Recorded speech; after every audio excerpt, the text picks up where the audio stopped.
So hello everyone, welcome back to this channel once again. आज की इस video में हम लोग जो कॉन्सेप्ट्स को स्टार्ट किए थे रिगार्डिंग अल्टरनेटर्स एंड ट्रांसफार्मर का जो टॉपिक था AC single phase AC circuits, उसी के कंटिन्यूएशन में सेकंड पार्ट है।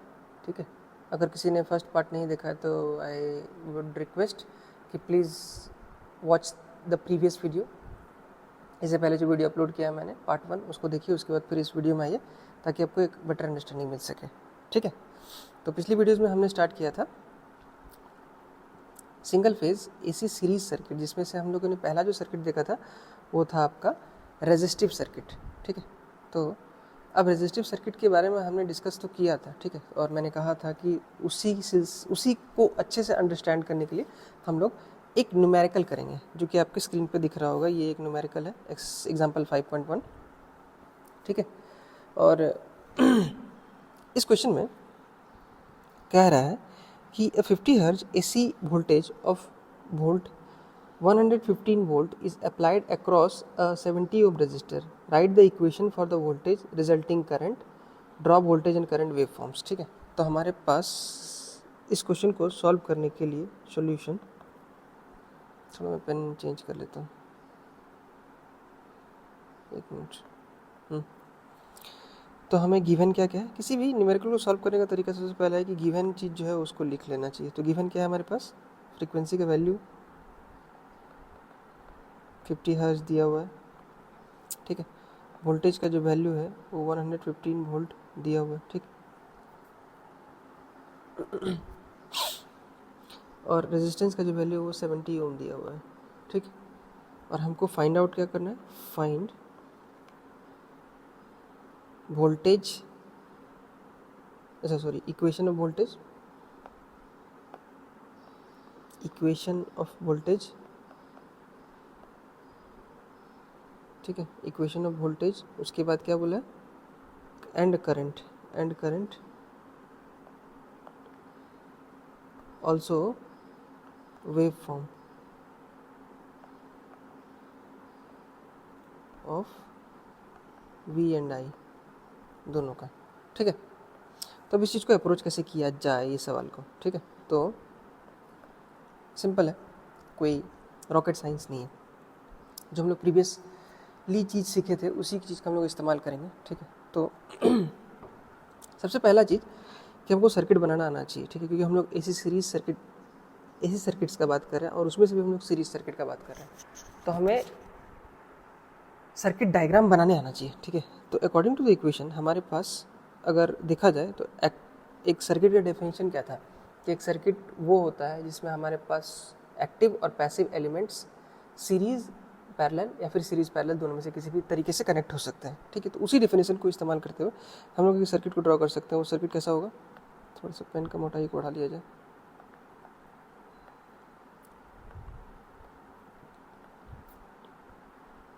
ठीक है, तो ये सर्किट है वो कुछ ऐसा दिखता होगा। यहाँ पे आ जाएगा ये आर, जिसका वैल्यू अपने पास 70 ओम है। ठीक है, और यहाँ पे सप्लाई वोल्टेज है जिसका वैल्यू है 115 वोल्ट, 50 हर्ट्ज दिया हुआ है। ठीक, और हमको निकालना है करंट का वैल्यू। ठीक है, लेकिन यहाँ पे एक चीज़ देखोगे कि करंट के बारे में हमको मेंशन नहीं है कि वो एवरेज वैल्यू निकालना है, आरएमएस वैल्यू निकालना है या फिर इंस्टेंटेनियस वैल्यू निकालना है। ठीक है, लेकिन अब जहाँ पे जो इक्वेशन लिखा है, इक्वेशन के बेसिस पे हम लोग समझ सकते हैं कि जो वोल्टेज का जो वैल्यू मांगा है वो कहीं ना कहीं इंस्टेंटेनियस के ही रिस्पेक्ट में मांगा होगा, क्योंकि इक्वेशन जो है वो इंस्टेंटेनियस से ही हम लोग को मिलता है। ठीक, तो सॉल्व करने स्टार्ट करते हैं इस क्वेश्चन को।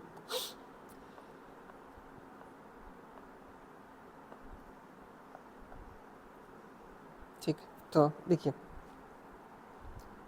सबसे पहला रिक्वायरमेंट क्या है कि हमको वोल्टेज का इक्वेशन लिखना है। अब वोल्टेज का इक्वेशन के साथ साथ फिर करंट का इक्वेशन हम लोग लिख पाएंगे। ठीक, तो एसी सर्किट में वोल्टेज का जो इक्वेशन होता है वो होता है generally V M sine omega T. ठीक है, ये होता है जनरल इक्वेशन। अब ये जो जनरल इक्वेशन है उसमें हमको वी एम का वैल्यू निकालना पड़ेगा। हमको वी एम चाहिए, ठीक है, वी एम चाहिए, ओमेगा टी चाहिए, या फिर कह सकते हो ओमेगा चाहिए।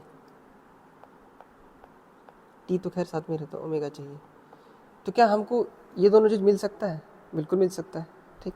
तो ये जो वी एम है ये बेसिकली होता है वी आर एम एस से रिलेटेड। V R M S is equal to क्या होता है? V M by root two, ठीक है, याद होगा प्रीवियस वीडियो से। और ओमेगा जो होता है वो होता है 2πf। तो क्या हमको एफ का वैल्यू और वी एम का वैल्यू गिवन है? एफ का वैल्यू तो गिवन है, लेकिन वी एम का वैल्यू हम लोग डिसाइड नहीं कर पा रहे। जो क्वेश्चन में जो दिया है यहाँ पे जो 115 वोल्ट है, ठीक है, क्वेश्चन में, कि वो कौन सा वैल्यू है, आरएमएस वैल्यू है या फिर मैक्सिमम वैल्यू है, ठीक। तो एक चीज़ याद रखिएगा, जब कभी भी क्वेश्चन में ये चीज़ मेंशन ना हो तो हम लोग बाय डिफ़ॉल्ट उसको आरएमएस वैल्यू कंसिडर करते हैं, ठीक है। मेरी बात को ध्यान से सुनिएगा, मैं फिर से एक बार रिपीट कर दे रहा हूँ कि जब कभी भी क्वेश्चन में ये चीज़ मेंशन ना हो कि जो वोल्टेज का वैल्यू है वो मैक्सिमम है या आरएमएस है, तो हम लोग बाय डिफ़ॉल्ट उसको आरएमएस वैल्यू ही कंसिडर करते हैं, ठीक है। तो हम लोग कह सकते हैं कि इस पर्टिकुलर इक्वेशन में जो वैल्यू है वो 150 तो नहीं है, 115 है।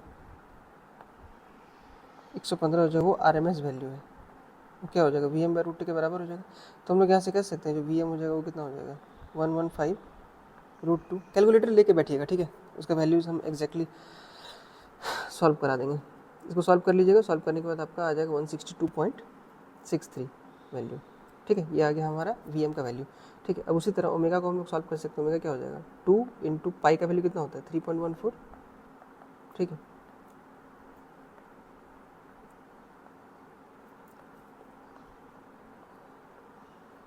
इंटू 50, ठीक है। जब इसको सॉल्व किया जाएगा तो अपने पास आ जाएगा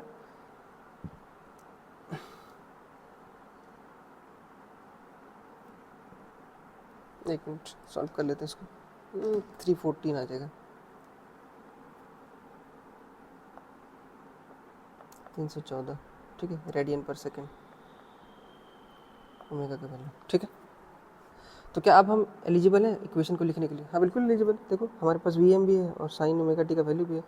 तो ये हो जाएगा वोल्टेज का इक्वेशन। पहला जो हमारा आंसर है वो हो जाएगा V is equal to 115, sorry 115 नहीं होगा, इट इज़ 162.63 साइन 314 टी, ठीक है। ये आ गया वोल्टेज का इक्वेशन, ठीक। अब हमको करंट का इक्वेशन चाहिए। नेक्स्ट हमारा रिक्वायरमेंट जो है करंट का इक्वेशन। करंट का इक्वेशन क्या हो जाएगा? तो करंट का इक्वेशन के लिए हमको अगेन ओम्स लॉ का हेल्प लेना पड़ेगा। और ओम्स का लॉ का हेल्प से हम लोग जानते हैं कि जो आई होता है वो होता है वी बाई आर होता है, ठीक है। और वी क्या होगा? तो आपका वी इज इक्वल टू हो जाएगा V M sine omega T by R, ये होगा ना, ठीक है। अगर ये होगा तो इसका मतलब ये है कि वी एम की जगह पे हम लोग को पता है 162.63 into sine 314 T by R का वैल्यू कितना है? 70। अब इसको डिवाइड किया जाएगा तो कितना आ जाएगा आपका value? 1.64। This is equal to 1.64 sine 314 T. ये हो गया आई का इक्वेशन। आ गया, काफ़ी आसान है, ठीक है ना। ये हो गया इंस्टेंटेनियस इक्वेशन, ठीक। तो क्या हम यहाँ से आरएमएस वैल्यू और मैक्सिमम वैल्यू निकाल सकते हैं करंट का? हाँ बिल्कुल निकाल सकते हैं, निकाल सकते हैं बिल्कुल। अच्छा एक और चीज़, यहाँ पे एक और पॉइंट बची है। हाँ यहाँ पे एक मिस्टेक हो गई है कि देखिए हमको यहाँ पे जो चाहिए मैक्सिमम वैल्यू चाहिए, ठीक है। तो हाँ तो मैक्सिमम वैल्यू चाहिए, तो मैक्सिमम वैल्यू से हम लोग निकाल सकते हैं करंट का मैक्सिमम वैल्यू। नहीं ठीक है, ये सही है, इट इज़ करेक्ट।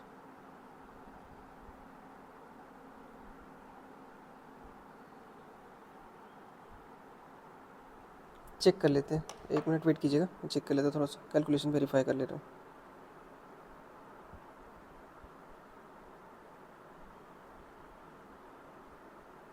सॉरी ये कैलकुलेशन मिस्टेक था, वही तो मैं सोच रहा हूँ कि इतना तो नहीं आना चाहिए। हाँ ये यहाँ पे आ जाएगा 2.32, करेक्ट कर लीजिएगा, ठीक है। ये एम्पियर में आ जाएगा और ये आपका वोल्ट में आ जाएगा, ठीक है। करंट का इक्वेशन आ गया, वोल्टेज का इक्वेशन आ गया, ठीक है। और यहाँ पे ये जो करंट है,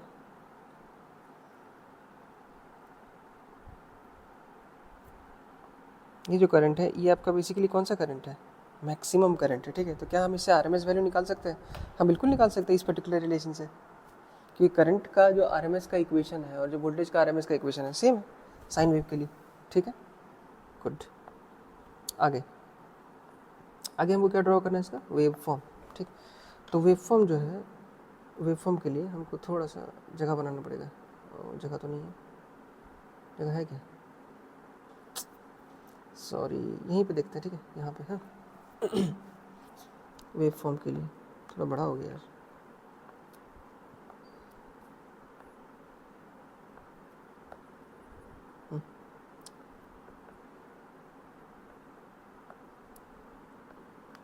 कलर चेंज कर देते हैं, ब्लैक कर देते हैं।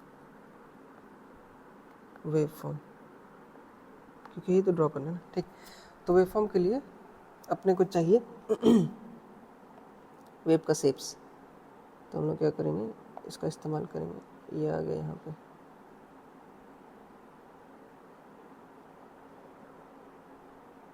ठीक है, ये सीधा है। एक और चाहिए हमको,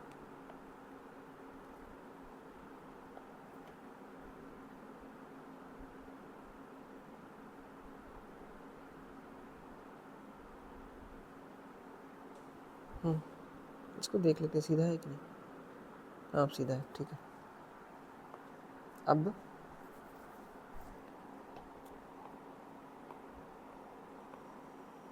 यहाँ से ड्रॉ करेंगे वेव फॉर्म,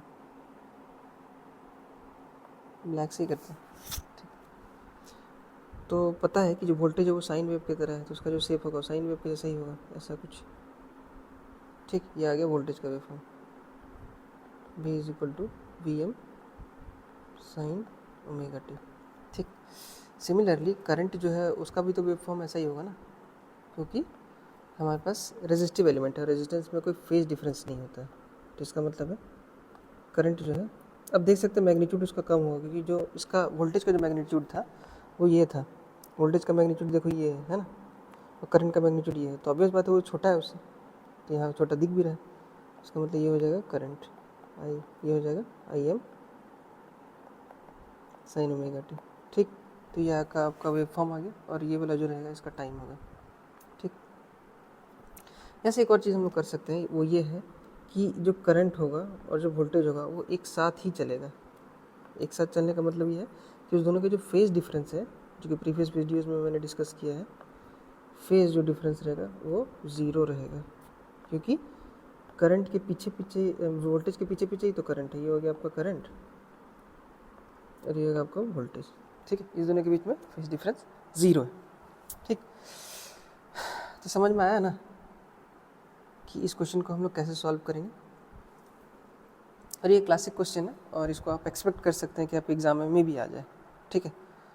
तो ये हुआ इस क्वेश्चन का डिस्कशन पूरा मेरे एंड से। अगर आपको कहीं पे भी कोई पॉइंट अगर यदि समझ में ना आया हो तो प्लीज़ वीडियो को रिवाइंड करके देख लीजिए, ठीक है। और अगर यदि समझ में आ गया हो तो that is well and good. और अगर यदि वीडियो रिवाइंड करने के बाद भी नहीं समझ में आया कोई पॉइंट तो प्लीज़ कमेंट सेक्शन में डू लेट मी नो, ठीक है। So this is the end of the video. Thank you for watching, and next videos में हम लोग नेक्स्ट टॉपिक को कवर करेंगे। Please like share and subscribe. Thank you.